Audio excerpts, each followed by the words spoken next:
I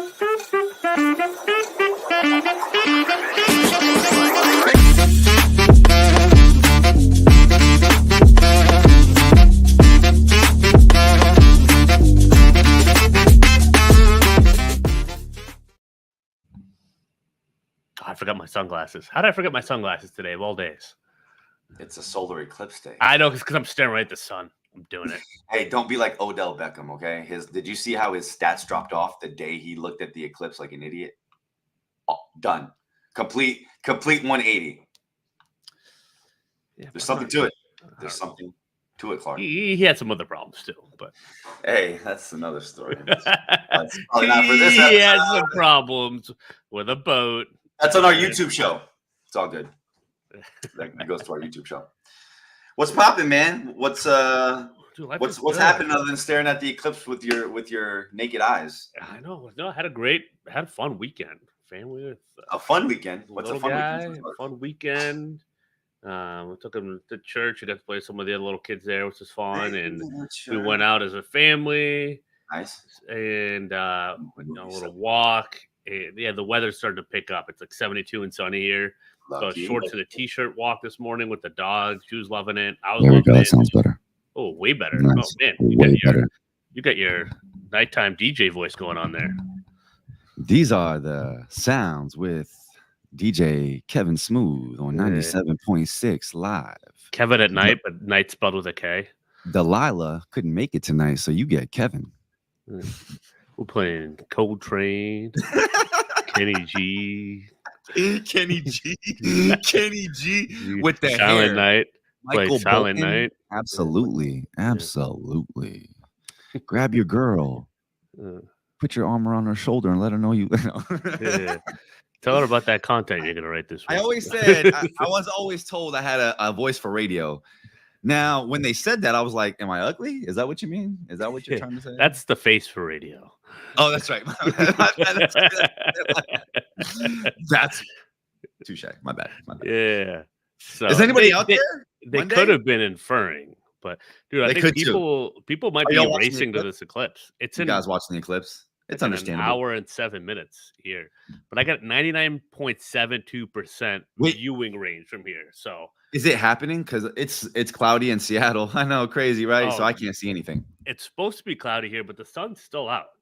So yeah, I'm not seeing anything. Let me just put these back on. Just y'all can have it. Yeah, Bradley, man, Bradley's the eclipse in your area? Hey, I'm gonna need your address. I gotta send you like a care package.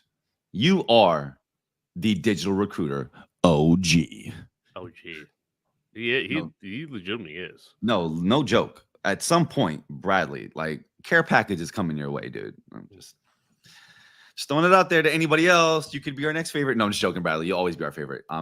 We should have Bradley on the live at some point. We should absolutely have Bradley on the live. Yeah, that'd be a good Q&A session. Actually, Bradley, you want to come on Friday? We're gonna hit you up. You should definitely. Why didn't we think about that a long time ago? Well, we just thought of it. It's a great idea. I should write it down on my board here so it like sticks. 40 minutes until peak viewing time. Oh, see, I don't know. I'm just gonna wear these glasses. I don't know what's going on here. But he's gonna see. You're gonna send him some shoes. I'm a size 12. Bradley, wait. You're a size 12. I have some shoes to send you. I actually hot New Balance. They're gonna be J's. I had to see your face. All I own are J's and Dunks. Sorry, not the Stephon Marbury's. No, I don't have the K. I don't have the K. I don't have the K Swiss with the wings. No, I'm not hitting about. Is that the Angels in the outfield shoe? For the record, I had 38 in my league game last night, but I'm not hitting the basketball court with the K Swisses. No, I'm not. Are you, Bradley? I'm sorry, Bradley. I'm definitely sending you a pair of Jordans, dude. Are you kidding me? You're a size 12. I have 97 pair of shoes down from my 132 that I've been trying to sell. Yours done. There you go, Bradley. If there's anybody else in the audience that's a size 12, if we could do this, like, let's just do a giveaway. This is shoe sizes, not women's clothes size. Also, for the record, can I just put this out there? I thought of this master plan when I had 105 shoes. They're all size 12. I was like, I should name a store size 12. Well, there could be some serious mix-ups there. And then so my wife said that. My wife said that because that's my wife's smart. But you could just have both. You could have size 12 men's shoes and size 12 dresses. True. You talk about niching down. It's true. Yeah. It's true. Hey, what are we doing today, Clark? What are we here for? Are we just talking about the eclipse or talk about crypto, all that stuff? No. I mean, I'll talk about crypto all day. No, we're calming down there a little bit. We're waiting until 420. The halving is on 420, y'all. You better get ready. You better get ready. Happy birthday. Send me some shoes. Birthday. It's gonna be 11. Oh, really? Yeah. Okay. All right. Size 11. Bradley, we're getting hooked up this show. You're about to get hooked up. You're about to get some dunks. Oh, I love it. What's up, Lincoln? What a sweet name. Dude, I swear to God. Look at his name. Lincoln It's so Axon. cool. It is the coolest name on the other side of the pond. Sorry, Kevin Logan's the coolest name over here. It's like a made for World of Warcraft name or like Marvel or something like that. Like, like, Lincoln's perfect. He has like a username as a name, like a dope. Oh, that's a good point, dude. You are the character. I have no idea. I live in Seattle, Lincoln, and we don't. It's in like an hour for me. You know what? The amount of times that we get sun is the amount of times you can see an eclipse. So there you go. There you go. Yeah. if they see, like, you actually don't want an eclipse because you'd rather just take the sun for 5 seconds. 100%. All right, it was fun. We're talking clients, prospects. What happens if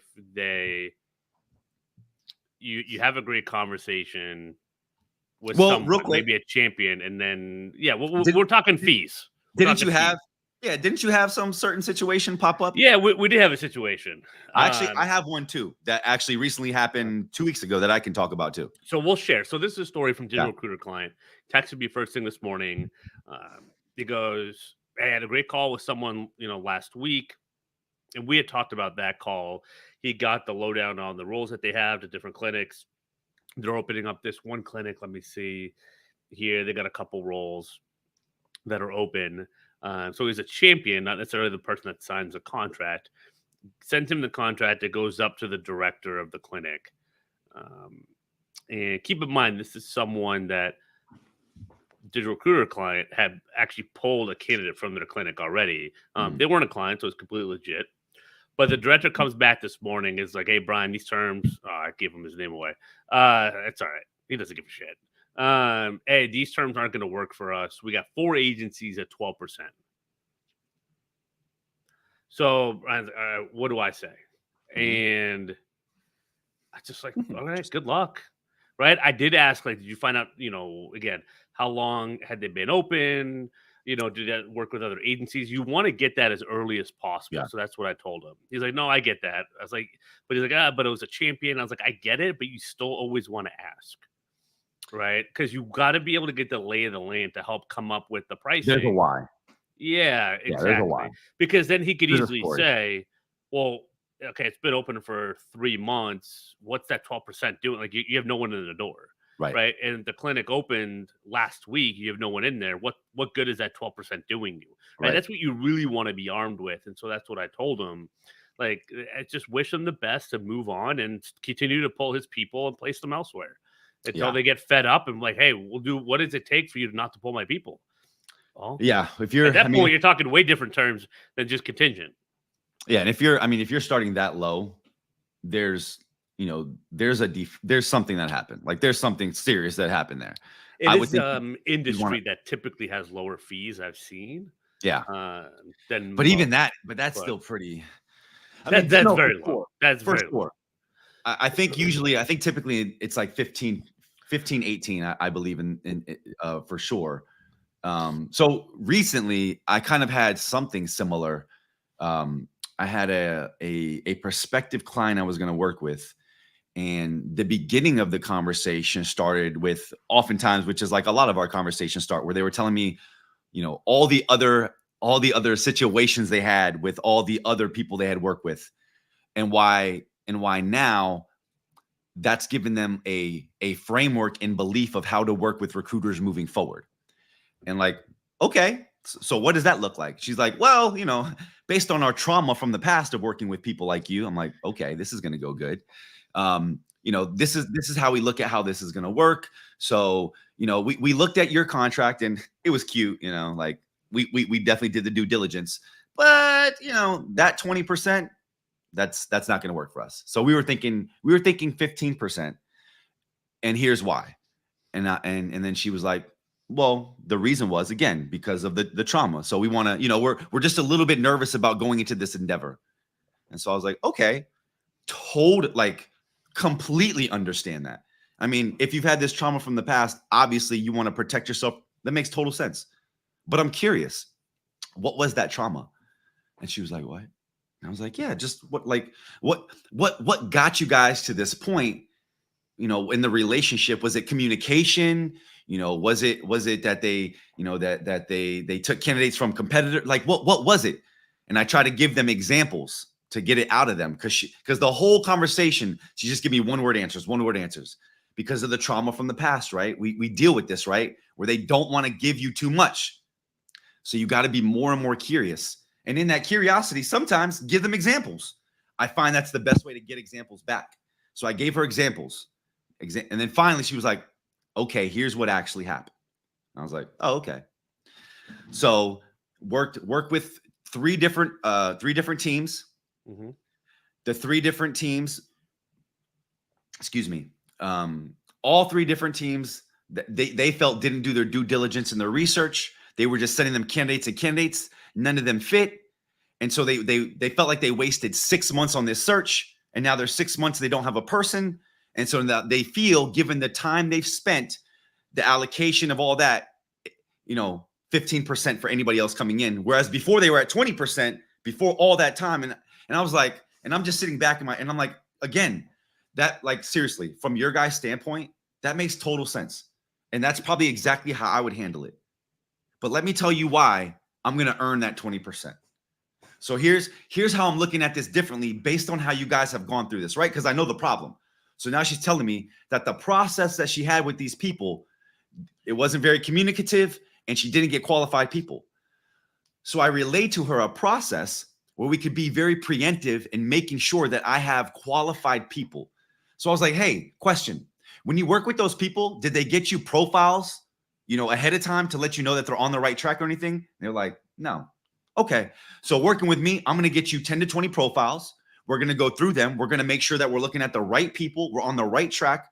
And then from there, every next conversation I'm about to start, I'll send you their profile first, right? That way, if it makes sense. How does that sound? And so it was just like little by little breaking down those barriers that she told me from the beginning with part of my process that is over communicative. I still didn't get the 15. I didn't get the contract because she wouldn't get off the 15%.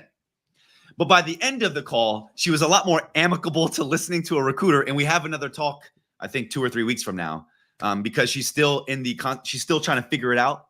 They're still trying to figure it out. But in terms of like right place, right time, right person, I didn't try to sell her at the moment. When the 15% still stuck at the end of the call, when I think I made a compelling reason why not, again, I was still like, let's just leave it open. And we got a call 2 or 3 weeks from now, and we'll see again. I know that was a long drawn out. No, it was long. It was perfect. It was great. It's real. It highlights the fact of what might be obvious to you and me and maybe other recruiters listening to this. You're still dealing with an overwhelming lack of either education or positive experience with recruiters from hiring managers in companies. And that's where people, if they ask, why should I post content or do that? I mean, this is it right here, because you could train this manager. I mean, if she was paying attention to LinkedIn content, some are, some aren't, but that there is a different way. There is a different approach. You especially look on Twitter, the way things people have to say about recruiters is not kind. And there's a lot of, 9 out of 10 recruiters, 8 out of 10 recruiters aren't any good or are a waste of time or haven't treated me right or anything else. And sometimes it's hard to argue that, but you can then leverage that. Okay, how do I be that 1 or 2 that provides a different experience? That is what being a digital recruiter is, number one, all about. I know that's what you're all about, Kevin. It's what I try to be as well. Like, that's it. How do we let them know we're the 1 or 2 exception, right? Because you did that on the call. And that is exactly how you have to approach it, to the point where you were willing to walk away, which you have to do, because that gives you the intel on the urgency on the role, right? Which might be urgent, but then now it's the urgency of just dealing with another recruiter. And to that point right there, I know the most difficult part of this process for a recruiter that's in this that's in this place with a hiring manager that's like that is the way that you stand out is by standing out. But the only way you can do that is if you know the problem to stand out too. So the reason I could give her my unique value proposition to her problem is because I knew what her problem was. So then I could think about my process, how I know the things that I do are different, and then I could include that into the information for her. And then she could recognize, oh, that's way different than everybody else I work with. And then she can make that. And I guarantee that's probably why we have a call in 2 to 3 weeks from now. Well, it is. Well, you know what I love about your story? Number one, you didn't take it personally. She was venting to you about recruiters and a past experience. And like a lot of recruiters, I did this early on in my sales career, is we take ownership for what other recruiters are screwed up. Yeah. We like to do that on LinkedIn, that's for sure. Yeah. And it's like that person calls themselves a recruiter, but that ain't me. That's not okay. Like, that's what they did. Right. And it's like, hey, is your competitor, every one of your competitors, like, better? Do you want to be judged by your competitors or by your merits? Yeah. Right. You just spin it back on them. I think that's a really important. You have to earn, and you have to prepare yourself for that going into it. You learn kind of with the initial reps, and maybe you're not ever going to be perfect from the gates or have the perfect answer from the start. But that is, you got to recognize that and know your market. That's why. But if you don't ask these questions on every single call and intake call or discovery or anything else, then you won't be able to pick up on the trends. And that's how you actually get really good at sales. Also, why I tell people, talk to the non-decision makers. Like, get comfortable having these conversations, get comfortable asking these questions, and it becomes automatic. Yeah. And then then you can start answering like the way Kevin just did. Yeah. Bradley, let me bring it up. I feel like in my area, recruiters have positioned themselves as the hero. That's right. And that's why they feel a certain way when they hear that. And they've consistently never come through. So when I approach a business positioning myself as a guide, they feel like they don't need help, because if the hero couldn't help, how can I? Wait. I'm missing. Wait. So when I approach a business positioning myself as a guide, they feel like they don't need help because, okay. Gotcha.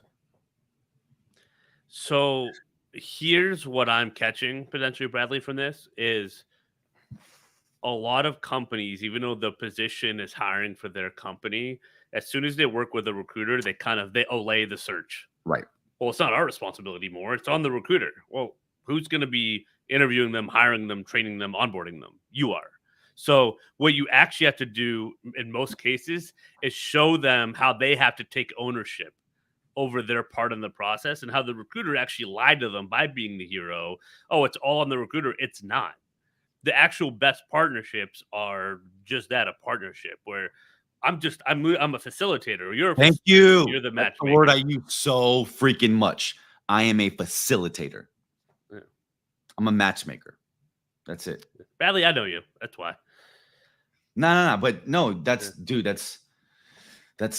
it. Like, you have to remind them that you're a facilitator. And that is how you get them to start acting the way you need to, or just see if they even bother. Some people want to outsource and have a recruiter just to blame. I think a lot of that has to do with the questions you ask them in initial intake. So like, oh yeah, I get this a lot. Like I ask all my hiring managers, how do you sell a role? You're asking them, what does the interview process look like? Right.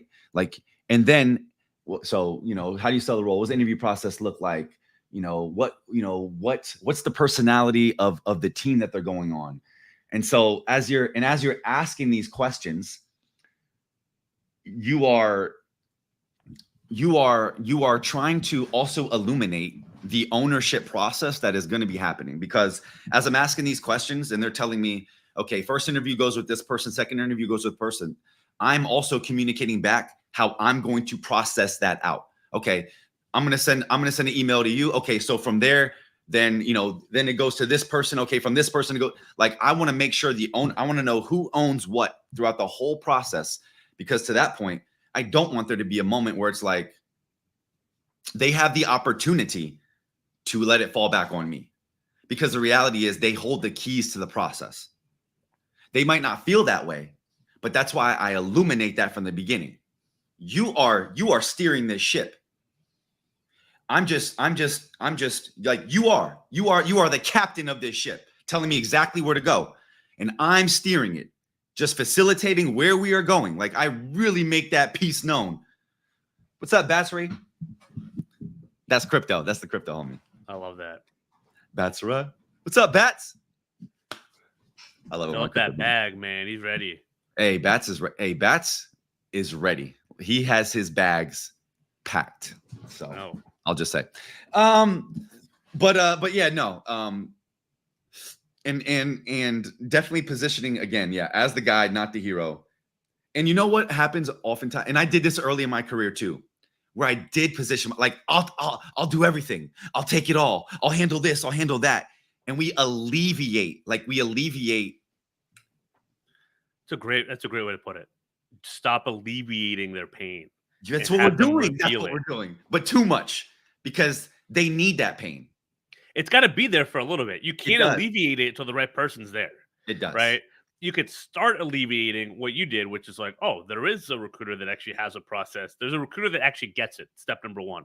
Yeah. But they still have to kind of warm up if they've been burned to the idea of even dealing with another recruiter. At that point in time, you're still kind of you're a faceless recruiter. Yeah. When you're dealing with that in part of like the recovering pain process, right? Yeah. It's like getting back on the dating market. You can meet the love of your life the day after a breakup and still not be ready to date. Yeah. It doesn't mean that they're, it's just doesn't mean they're not right for you. It's just like you're not in that, not in the headspace there. So but it almost always shines through though. And it's the approach, it's that consultative approach where we're not worried about getting that sale right then and there. We're open and happy to give you the information you need to move along. And when we give them that right information and they sit and feel that pain to realize that said information we give them was the right information. Again, that's the reason why people come back to me 6 months later. I'm like, wait, did we have a talk before? And they remember everything we talked about. I'm like, oh, that's right. Also the reason you're not trying to sell is because you're going to waste 20 hours of your time. Oh, that's versus actually knowing you're not going to waste your time. I mean, that's why you got to walk away, from the beginning of this live of, well, we have 4 agencies at 12%. It's like, what are we doing here? Right. I mean, I get it if you're starting out and you have lower rates, but again, you don't want to compete with other people. I mean, get that low rate on at least an exclusive or a container or something. Right. If you're kind of building up the proof points and you just need a shot. But if you're more established, like that's as Keely Flood says, if you're not buying, you're supplying. And they're a supplier. This whole conversation always gets me with I swear to God, it always goes back to investing where it's like, you got to put into your winners. Yeah. Like really, as much of what we're talking about rates and everything is so many of us have winners. We have great clients. Fantastic clients. We communicate with them. They communicate back. We send them an invoice. They send it right back. No, right back. Like right back. I love those clients. You know what I do? I coalesce around them so hard. I will over communicate. I will go get coffee from Starbucks and I'll go on a flight and I'll bring it straight to you because I know how much that relationship matters. And for us who have jobs, like if they're big organizations that are going to have jobs and jobs and jobs,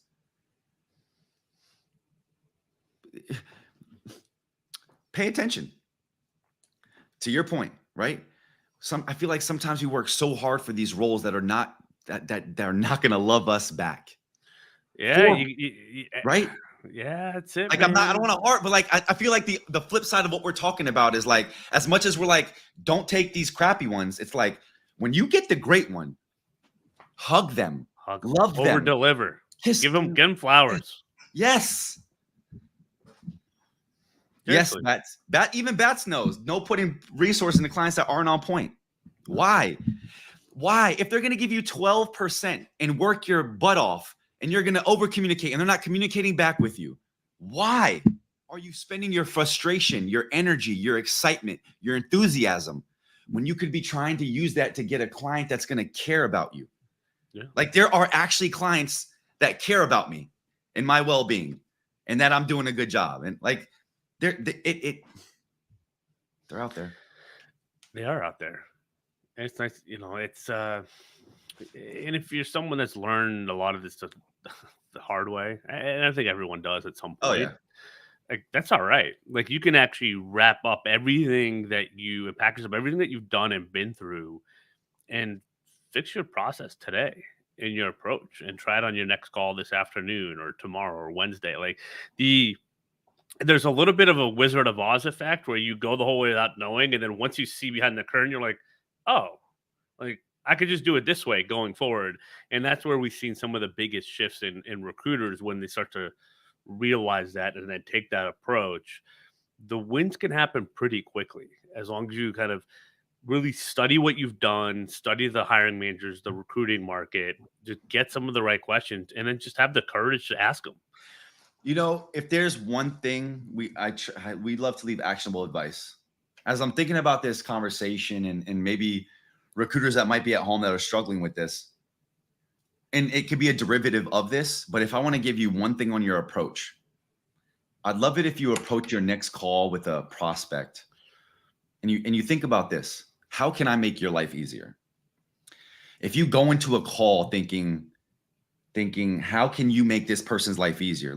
But don't just ask that. I mean, that could be a question for sure, but go into it thinking, how can I make this person's life easier? What questions would I need to ask to figure out how I can make this person's life easier? Because we talk about it so many times where I know we think that the problem we're solving is to fill a role, the external problem, but there's all these internal problems that are happening, which we talked about today, right? You having worked with a recruiter in the past and something didn't work out. Maybe there was a miscommunication, right? There's some emotional reaction or reason as to why they feel this way now, because it is a feeling. The reason why 4 people are getting 12%, 4 teams, that's a feeling they have. So you can provide them with a new feeling by being curious. You think that third team is getting the 12% fee? You think they're looking at their board, they're like, oh yeah, that client. Yeah. Says a town bicycle. Like that. In fact, your name on the board is that client. Yeah. Yeah. XYZ. XYZ. That's right. XYZ. And then the one they like. That's it. That's true. And sometimes painting that experience, depending on how confident you are, that's a little bit the expert level. Yeah. But that's like the 301. That's the PhD. But that's where you got to get to, is where you're calling it out on a call. Okay, let me break down how that third or fourth agencies probably look at your role right now. Yeah. Okay, yeah, they're not looking at it. They stopped looking at it 3 weeks ago. Have you gotten any candidates? Oh, okay, yeah, because at 12%, no one's recruiting on it anymore. It is amazing to me, Clark, how many people think that a thought process occurs before things happen.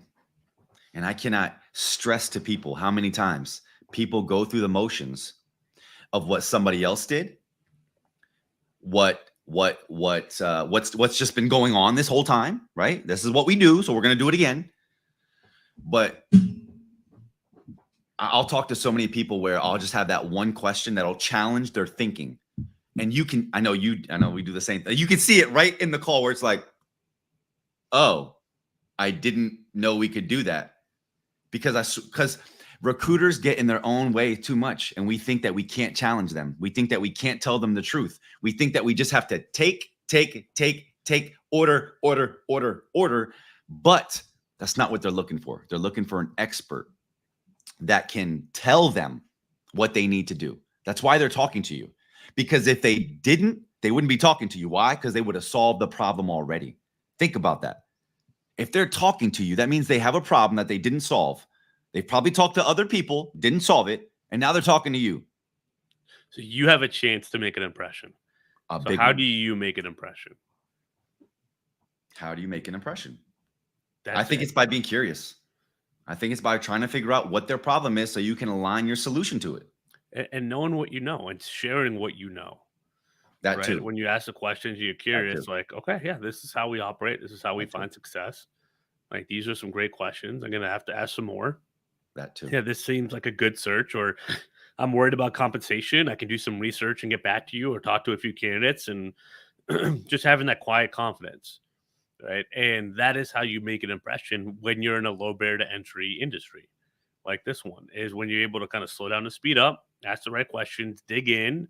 Not if the answer is I don't know, be like either I don't know or I can go find out and get back to you. You don't need to overpromise. You don't need to take all their pain and frustration with other partnerships and everything else. You can tell the truth about what's going on with those rates and the candidates and why they're not seeing people. Be like, yeah, there's no motivation for any of those teams to work on this role because your competitors are paying 18 or 20%, and they're actually paying more than you are. So you have low rate and you have low pay rate and low fees. You're not going to get any good talent. You're the unless worst. you figure it out yourself.